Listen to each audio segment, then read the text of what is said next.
لله نحمده ونستعينه ونستغفره ونؤمن به ونتوكل عليه ونعوذ بالله من شرور أنفسنا ومن سيئات أعمالنا من يهده الله فلا مضل له ومن يضلل فلا هادي له ونشهد أن لا إله إلا الله وحده لا شريك له ونشهد أن سيدنا ومولانا محمدا عبده ورسوله أما بعد فأعوذ بالله من الشيطان الرجيم بسم الله الرحمن الرحيم يا أيها الذين آمنوا اجتنبوا كثيرا من الظن صدق الله العظيم وصدق رسوله النبي الكريم الأمين قال النبي صلى الله تعالى عليه وسلم حسب امرئ من الشر أن يحقر أخاه المسلم أو كما قال النبي صلى الله تعالى عليه وسلم إن الله وملائكته يصلون على النبي يا أيها الذين آمنوا صلوا عليه وسلموا تسليما اللهم صل على سيدنا ومولانا محمد وانزله المقعد المقرب عندك يوم القيامة اللہ جل جلالہ کی حمد و ثنا سرکار فخر کائنات قائد المرسلین خاتم النبیین صلی اللہ تعالیٰ علیہ وسلم کی بارگاہ میں درود و سلام کا نذرانہ پیش کرنے کے بعد اس رب ذوالجلال کا کروڑا احسان کہ اس نے ہمیں آج کا یہ مقدس دن جمعۃ المبارک دیکھنا نصیب فرمایا۔ رب تعالیٰ آج کے دن کی برکتوں سے ہم سب کو مالامال فرمائیں۔ آج کا موضوع اچھی سوچ کی برکت، یعنی مثبت جو سوچ رکھی جاتی ہے وہ کتنی کارآمد ہوتی ہے اور منفی سوچ کے کتنے نقصانات ہوتے ہیں۔ اسی وجہ سے ہمیں کہا جاتا ہے کہ گمان بھی اچھا رکھے، سوچ فکر بھی اچھی رکھے، کہ گمان ہو یا سوچ ہو یا فکر ہو جب اچھی رکھی جاتی ہے اس کی برکتیں نصیب ہوتی ہے۔ اور یہ اچھی سوچ یاد رکھنا مستقبل کو بھی روشن کر دیتی ہے اور ماضی اس کو بھی خوبصورت بنا دیتی ہے۔ اچھی سوچ قبل اس کے کہ آگے مزید گفتگو کی جائے، درود پاک کے حوالے سے حدیث مبارکہ میں آتا ہے کہ ایک صحابی رسول نے عرض کیا، رسول اللہ صلی اللہ تعالیٰ علیہ وسلم ان اللہ و ملائکتہ یصلون علی النبی، اس کا کیا مطلب ہے؟ تو حضور علیہ الصلوۃ والسلام نے فرمایا، میرے صحابی اگر تم نہ پوچھتے تو علم پوشیدہ رہتا اور میں اسے نہ بتاتا، لیکن اب جب تم نے سوال کر ہی لیا ہے کہ اس آیت کا کیا مطلب ہے، اور آپ بھی دیکھیں کہ دعا کے بعد بھی آیت پڑھی جاتی ہے، اکثر و بیشتر اس آیت کی تلاوت کی جاتی ہے، ان اللہ و ملائکتہ یصلون علی النبی۔ تو صحابی رسول نے پوچھ ہی لیا اور کتنا فائدہ کر دیا قیامت تک آنے والے امتیوں کے لیے، حضور کے چاہنے والوں کے لیے۔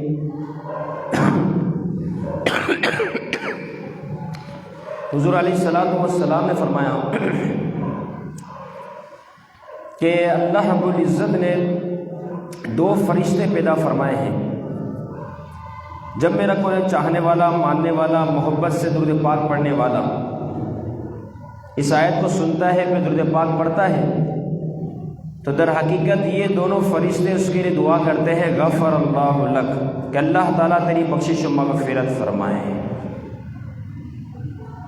کہ درود پاک پڑھنے والے کے لیے فرشتہ دعا کر رہا ہے۔ پھر آپ علیہ الصلوۃ والسلام نے فرمایا جب فرشتہ یہ دعا کرتا ہے تو اس کو سن کر اللہ رب العزت اور دیگر فرشتے اس دعا پر آمین کہتے ہیں۔ کتنی فضیلت ہو گئی، درود پاک پڑھنے والا کتنا بڑا خوش نصیب ہے، کتنا بڑا خوش نصیب ہے کہ حضور پر درود پاک پڑھتا ہے فرشتے اس کے لیے دعا کرتے ہیں، اور فرشتے کی دعا ہر حال میں مستجاب ہی ہے، ہر حال میں قبول ہی قبول ہے۔ اور ساتھ ہی ساتھ فرشتے دعا کرتے ہیں، لیکن یہ دیکھا جائے کہ دعا کے اوپر آمین کون کہہ رہا ہے۔ حضور علیہ الصلوۃ والسلام نے فرمایا اس دعا پر اللہ رب العزت اور دیگر فرشتے آمین کہتے ہیں۔ تو پھر دعا ہر حال میں قبول ہی قبول ہے، لہٰذا چلتے پھرتے اٹھتے بیٹھتے وقت آتے جاتے وقت ہمہ وقت زبان پر درود پاک کی کثرت کرتی رہنی چاہیے۔ ہم کرتے رہے درود پاک کی کثرت، انشاءاللہ اس کی بے شمار برکت نصیب ہوگی۔ اب چونکہ اچھی سوچ کے حوالے سے ہے تو اسی امید کو اپناتے ہوئے کہ اچھی سوچ کتنی کارآمد ہے اور بری سوچ کا کتنا نقصان ہے، حضور علیہ الصلوۃ والسلام نے بنی اسرائیل کے 2 شخصوں کا ذکر کیا۔ ایک ان میں بہت بڑا عابد تھا، دوسرا خلیع یعنی آوارہ، گناہ گار، بے حیا شخص۔ آپ علیہ الصلوۃ والسلام نے فرمایا دونوں اپنے اپنی بستیوں میں بہت مشہور تھے، ایک عابد بنی اسرائیل کے نام سے اور ایک خلیع بنی اسرائیل کے نام سے، دونوں ہی مشہور تھے۔ اب جو عابد بنی اسرائیل کے نام سے تھا یعنی بہت بڑا عابد، عبادت گزار، اور خلیع بنی اسرائیل یعنی بنی اسرائیل کا بہت بڑا گناہ گار شخص۔ اب یہ گناہ گار شخص جو ہے ایک جگہ سے گزر رہا ہوتا ہے، پیارے محبوب علیہ الصلوۃ والسلام فرماتے ہیں کہ اس گناہ گار شخص جس کا نام لوگوں نے رکھا خلیع، اس کی نظر اس عابد شخص پر پڑتی ہے جو بہت بڑا عبادت گزار ہے۔ جیسے اس میں نظر پڑتی ہے تو کیا دیکھتا ہے کہ اس کے اوپر ایک بادل نے سایہ کیا ہوا ہے، کیونکہ بہت بڑا عابد تھا، عبادت گزار شخص، بادل نے سایہ کیا ہے۔ اب یہ ہے دونوں بنی اسرائیل، سابقہ امتوں میں سے 2 شخص، لیکن اس کی عبادت بڑی مستجاب تھی۔ اب یہاں سے اس شخص نے اس شخص کو دیکھا، گناہ گار نے نیکوکار شخص کو دیکھا اور اچھی سوچ رکھی، مثبت سوچ رکھی۔ وہ کیا رکھی؟ اس نے سوچا کہ کاش میں اس کے پاس پہنچ جاؤں اور اس کے اوپر جو رحمت کی برکتوں والی بارش کا نزول ہے، اللہ رب العزت اس عابد شخص کے صدقے مجھ پر بھی رحمت و برکتوں کا نزول فرمائے گا۔ اب یہ ہے مثبت سوچ، حالانکہ ہے بہت بڑا گناہ گار۔ یہی سوچ اپناتے ہوئے اس شخص کے پاس پہنچ جاتا ہے۔ جیسے وہاں پہنچتا ہے تو وہ جو عابد بنی اسرائیل شخص تھا، جو بڑا مشہور و معروف تھا عبادت کے حوالے سے، اس نے اس شخص کو آتا ہوا دیکھا تو سوچنے لگا۔ اب کیا سوچ رہا ہے؟ یہ ہے منفی سوچ، نقصان پہنچانے والی سوچ۔ سوچتا ہے کہ میں اتنا بڑا عابد اور یہ اتنا بڑا گناہ گار، بے حیا شخص، یہ میرے پاس کیوں آ رہا ہے؟ آخرکار وہ گناہ گار شخص اس نیکوکار شخص کے پاس پہنچتا ہے اور بیٹھ جاتا ہے۔ جیسے اس کے پاس بیٹھتے ہیں، حالانکہ یہ اچھی سوچ لے کر آیا تھا کہ میں اس کے صدقے اللہ رب العزت مجھ پر بھی رحمت و برکتوں کو نزول فرمائے گا، اچھی سوچ۔ لیکن یہاں اس عابد شخص کی سوچ کتنی غلط بن گئی کہ لوگ کیا سوچیں گے اور یہ میں کیا کرنے جا رہا ہوں کہ اتنا بڑا گناہ گار شخص میرے پاس آ کے بیٹھ گیا۔ اب اس کے بارے میں غلط غلط خیالات کرنا شروع کر دیا اور ساتھ ہی ساتھ اس کو حقارت کی نظر سے دیکھنا شروع کر دیا۔ حقیر، ذلیل، رذیل شخص نہیں ہوتا، اس طرح اس کے ذہن میں ایسے ایسے خیالات آنا شروع ہو گئے۔ آخرکار کیا کہتا ہے کہ یہاں کیوں آیا ہے، یہاں سے چلا جا، کیونکہ اس کو بڑی اپنی عبادت پر ناز تھا اور مقام کتنا بلند مل گیا کہ اس کے اوپر بادل نے سایہ کیا ہوا ہے۔ لیکن افسوس کہ اس کو باطنی بیماریوں کا علم نہ تھا، شیطانی چال اور چالاکیوں سے ناواقف تھا، اس لیے اس نے بڑے آسانی سے حقارت کے ساتھ دیکھتے ہوئے اس گناہ گار شخص جو خلیع بنی اسرائیل تھا اس کو کہتا ہے دور ہو جاؤ۔ اب یہاں پر اس نے اس کو خود سے دور کیا۔ وہ شخص افسردہ ہوا، شرمندہ ہوا، پشیمان ہوا، یہ کیا ہو گیا، میں تو آیا تھا کس نیت سے، یہ کیا کر دیا اس نے۔ اس وقت کے نبی کی طرف اللہ رب العزت نے وحی کا نزول فرمایا کہ ان دونوں شخصوں کے پاس جاؤ، ایک ہے عابد بنی اسرائیل اور ایک ہے خلیع بنی اسرائیل، دونوں کے پاس جاؤ۔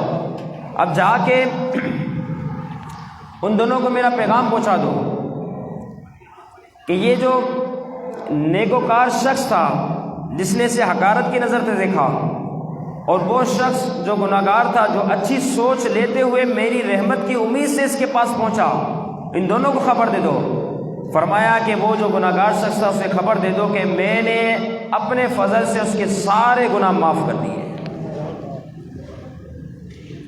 یعنی ان دونوں کو اس چیز کے بارے میں بتایا جائے کہ اب نئے سرے سے تمہیں اعمال کرنے دوبارہ، کہ گناہگار کے گناہ سارے ختم کر دیے، اور فرمایا اس نیکوکار شخص جو تھا جس سے اپنی عبادت پر بڑا ناز تھا، اس نے مسلمان کو کسی شخص کو حقیر جانا، تو فرمایا کہ ایسے شخص سے کہہ دو کہ اس کے سارے اعمال ضائع کر دیے، اب اسے دوبارہ نئے سرے سے عمل کرنے ہوں گے۔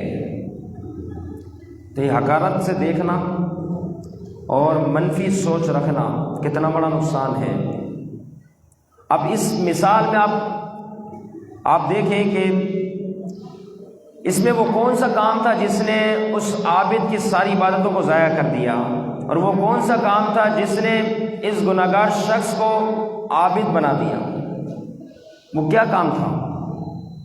اور روایتوں میں یہ بھی الفاظ ملتے ہیں کہ بعد میں کیا ہوا کہ وہ جو بادل جو نیکوکار کے اوپر تھا، اللہ رب العزت کے حکم سے اب یہ بادل گناہگار کے سر پر آ گیا۔ تو وہ کون سا کام تھا؟ تو وہ کام سوچ تھی، کہ ایک کے پاس اچھی سوچ تھی اور ایک کے پاس غلط سوچ تھی۔ اچھی سوچ نے اس گناہگار کو بھی عابد بنا دیا، اور غلط سوچ نے اس عبادت گزار شخص کو بھی جو ہے گناہگار کر دیا۔ تو یہ سوچ جو ہے نا، ہر حال میں کوشش کرنی چاہیے کہ مثبت رکھی جائے، منفی سوچ سے بندہ دور ہو جائے۔ یہ منفی سوچ کا اتنا بڑا نقصان ہے۔ ابن ماجہ شریف کے اندر حدیث مبارکہ ہے، آپ علیہ الصلوۃ والسلام نے فرمایا، حسب امرئ من الشر ان یحقر اخاه المسلم، اور کما قال النبی صلی اللہ تعالی علیہ وسلم، کسی شخص کے برا ہونے کے لیے اتنا ہی کافی ہے، اتنا ہی کافی ہے کہ وہ اپنے مسلمان بھائی کو حقیر جانے، مسلمان بھائی کو کمتر جانے۔ یہ سوچ عید کا تو معاملہ ہے، کسی نے اچھے کپڑے پہنے، دوسرے نے اگر پرانے کپڑے پہنے ہیں اس کی طرف دیکھتا ہے حقارت کی نظر سے، تو ہمارے اس شخص کے لیے برا ہونے کے لیے اتنا ہی کافی ہے کہ اپنے مسلمان بھائی کو حقارت کی نظر سے دیکھے۔ اس کی بالکل گنجائش نہیں کہ کوئی اپنے مسلمان بھائی کو اس طریقے سے دیکھے اور اس کے بارے میں جو ہے ایسی باتیں کرے۔ اور سوچ کا معاملہ ہی ایسا ہے کہ ہر حال میں کہا گیا مثبت سوچ ہی رکھی جائے۔ بعض اوقات آپ دیکھیں ماضی کی یادیں بڑی تلخ ہوتی ہے، بڑی نقصان پہنچانے والی ہوتی ہے، بڑی اس میں جو ہے وہ تکلیف دہ معاملات بھی ہوتے ہیں، لیکن اگرچہ ماضی کی یادیں، لیکن اس کو بھی اگر اچھی طریقے سے یاد کیا جائے، اس کے بارے میں اچھا گمان رکھا جائے تو کتنا فائدہ ہو جائے۔ حالانکہ ماضی کی یادیں ہیں لیکن سوچ تو اچھی رکھی جائے۔ وہ کیا ہے؟ آپ علیہ الصلوۃ والسلام نے فرمایا کہ جس کو کوئی مصیبت یا بلا یا تکلیف پہنچی اور وہ گزر چکی، پرانی ہو گئی، اس کے بعد دوبارہ اسے وہ چیز یاد آ گئی، جیسے اسے یاد آئی، اب دوبارہ یاد آنے پر اس نے انا للہ و انا الیہ راجعون پڑھ لیا، اللہ رب العزت اسے وہ ثواب عطا فرمائے گا جو پہلی مرتبہ مصیبت پہنچنے پر اسے ثواب دیا گیا تھا، دوبارہ وہی ثواب عطا فرمائے گا۔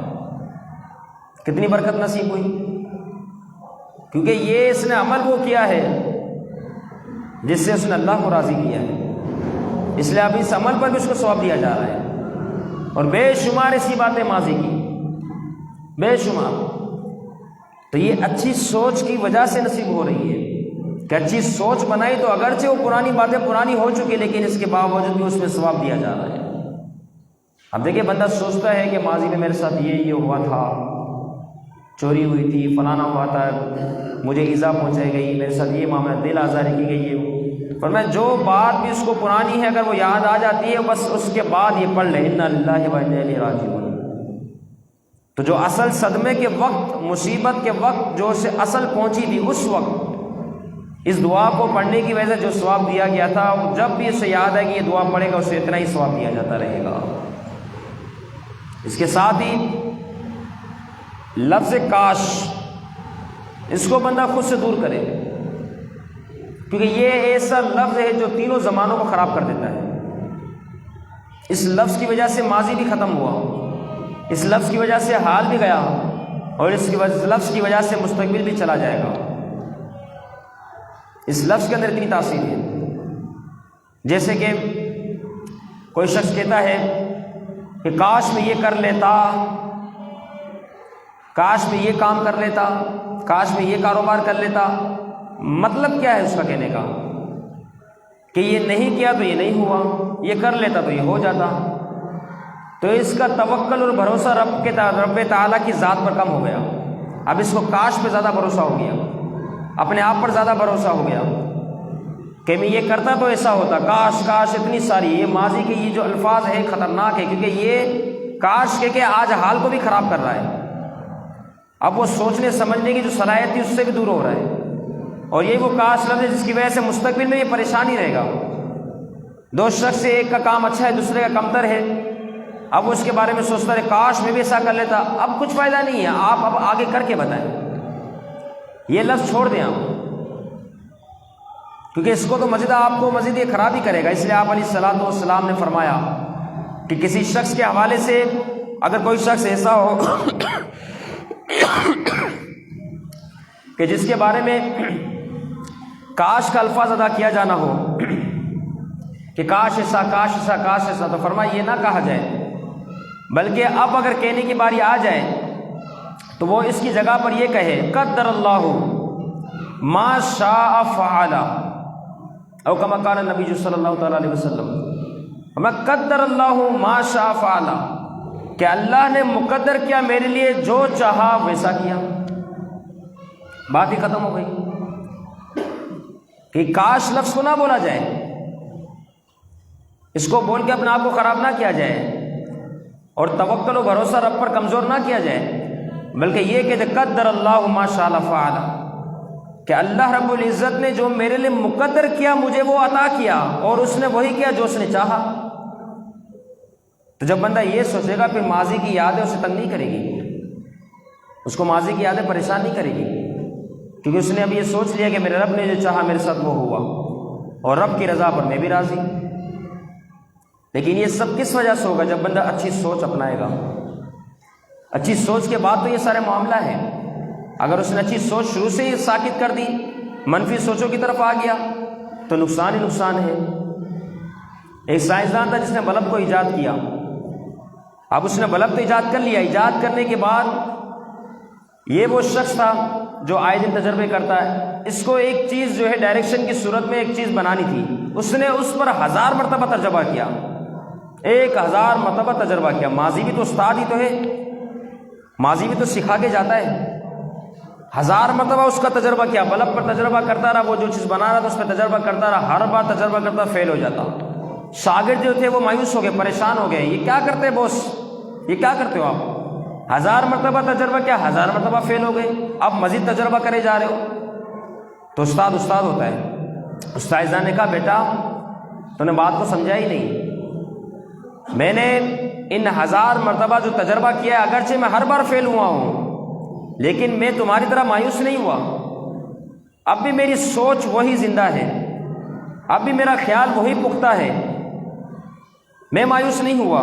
وجہ یہ کہ ان 1000 تجربوں کی وجہ سے میں نے 1000 غلط دروازوں کو بند کر دیا، اب وہ میری زندگی میں آگے نہیں آنے، ان غلطیوں کو دوبارہ مجھے نہیں دہرانا، کیونکہ وہ 1000 تجربے ایسے تھے جس کی وجہ سے وہ 1000 غلط دروازے بند ہو گئے۔ تو جب 1000 غلطیاں دور ہوئی ہے تو آگے پھر اچھا ہی ہے۔ آخر کار وہ اپنے مشن پر کامیاب ہو گیا۔ تو وہ کیا چیز تھی؟ وہ سوچ تھی، وہ ہمت تھی کہ خود سے مایوسی کو دور کیا جائے، اور پھر اس کے بعد جو ہے بندہ اچھی سوچ کو اپنائے، اور پھر جس کام میں ہے اس میں رب تعالیٰ کے بھروسے سے وہ کام کرے، تو یہ اچھی سوچ ہوگی جو اس کو آگے تک پہنچائے گی۔ لیکن ہماری سوچیں کچھ اور ہوا کرتی ہے، جس کی وجہ سے جو ہے فساد ہوتا ہے۔ کیونکہ آپ دیکھیں نا، یہ یہاں تک حکم دیا ہے کہ کوئی تمہارے ساتھ غلط کرے تم اسے بھی دعا سے نوازو، اور ہمارے بزرگان نے دینی عمل کر کے بتایا کہ ان کے ساتھ اگرچہ غلط کام ہوتا لیکن پھر بھی وہ انہیں بھی دعا دیا کرتے تھے۔ حضرت ذوالنون مصری رحمہ اللہ کے حوالے سے آتا ہے، آپ ایک کشتی میں سوار ہے، بے شمار مریدین آپ کے ساتھ ہیں، کشتی چل رہی ہے، آگے کی جانب بڑھتی ہے، اس کے بعد جو ہے 7 ایک اور کشتی گزرتی ہے، اس میں کچھ اوباش نوجوان ہیں، اور وہ نوجوان ایسے ہیں جو نہ جانے گانے باجے موسیقی آلات اور کیا کیا غلط کام کرتے جا رہے ہیں۔ ذوالنون مصری رحمہ اللہ کے مریدوں نے آپ سے عرض کیا، حضور ان کے لیے دعائے شر کر دیں تاکہ ان کی نحوست سے مخلوق پاک ہو جائے، یہ سارے کے سارے ہلاک تباہ برباد ہو جائے، یہ سارے اسی پانی میں ڈوب جائے۔ یہ کیسے ہلڑ بازی کر رہے ہیں، یہ گانے یہ باجے یہ تماشے کیسے کیسا کام کر رہے ہو، آپ کے قریب سے گزرتے ہوئے حرکتیں کرتے ہوئے جا رہے ہیں۔ ذوالنون مصری رحمہ اللہ، ان کو اذیت تو پہنچی نا ان لوگوں کی وجہ سے، ساتھ مریدوں کی بھی فرمائش ہے، آپ نے دعا کے لیے ہاتھ اٹھائے، اللہ رب العزت کے ولی کامل تھے، دعا کے لیے ہاتھ اٹھائے، دعا کیا کی؟ دعائے شر نہ کی بلکہ دعائے خیر کی۔ وہ دعائے خیر کیا تھی؟ آپ نے دعا کی، اے اللہ جس طریقے سے یہ دنیا میں مسکرا رہے ہیں، دنیا میں جس طرح تو انہیں خوشیاں دی ہوئی ہے، اے اللہ آخرت میں بھی انہیں اسی طرح خوشیاں عطا فرما۔ دشمنوں کو بھی دعا دی جا رہی ہے، یہ اچھی سوچ کا تو کمال ہے کہ اچھی سوچ رکھی تب تو کسی کے لیے غلط الفاظ نکلتے ہی نہیں ہیں، کہ آپ وہ دعا دے رہے اللہ دنیا میں مسکرا رہے آخرت میں بھرپور خوشی عطا فرما۔ مریدین سامنے موجود ہے، پریشان ہو گئے، آپ نے دعا دے دی۔ اب کیا ہوا؟ کچھ دیر کے بعد دوبارہ وہی کشتی آئی، جتنے لوگ افراد جتنے اس میں سوار تھے سارے کے سارے ذوالنون مصری رحمہ اللہ کی طرف دیکھنے لگے، زاروں قطار رونے لگے، اپنے موسیقی آلات اسی سمندر میں ڈبو دیے اور آپ کے سامنے سچی توبہ کی۔ پھر ذوالنون مصری رحمہ اللہ نے فرمایا کہ میں نے جو ان کے لیے دعا کی، اس دعا کی برکت دیکھو، کہ میں نے ان کے لیے دعا یہ نہ کہ اللہ انہیں سے گندے کام چھڑا دے، نہیں، میں نے ان کے لیے دعا کی اللہ جس طرح دنیا میں خوش ہے آخرت میں بھی انہیں خوشیاں عطا فرما۔ اور میرے مریدوں یہ بات یاد رکھو کہ آخرت کی خوشیاں تو دنیا میں توبہ ہی کے صدقے نصیب ہونی ہے۔ جب دنیا میں بندہ توبہ کرے گا، استغفار پڑھے گا، رب کو راضی رکھے گا، تب تو آخرت کی خوشیاں ملے گی اسے۔ تو میں نے ڈائریکٹ انہیں آخرت کی خوشیاں کی دعا کر دی، اللہ نے اسے توبہ کی توفیق دی اور سارے کے سارے صحیح راہ پر آ گئے۔ تو یہ کیا بات تھی؟ اچھی سوچ، کہ کوئی غلط کر کے بھی چلا جائے اس کے بارے میں اچھی سوچ رکھنی چاہیے۔ اللہ رب العزت ہم سب کو مثبت سوچ رکھنے کی توفیق عطا فرمائے، منفی سوچ سے ہم سب کی حفاظت فرمائے، اور جو کچھ واعظ و نصیحت ہوا اسے یاد رکھتے ہوئے عمل کرتے ہوئے دوسروں تک پہنچانے کی توفیق عطا فرمائے۔ وما علینا الا البلاغ۔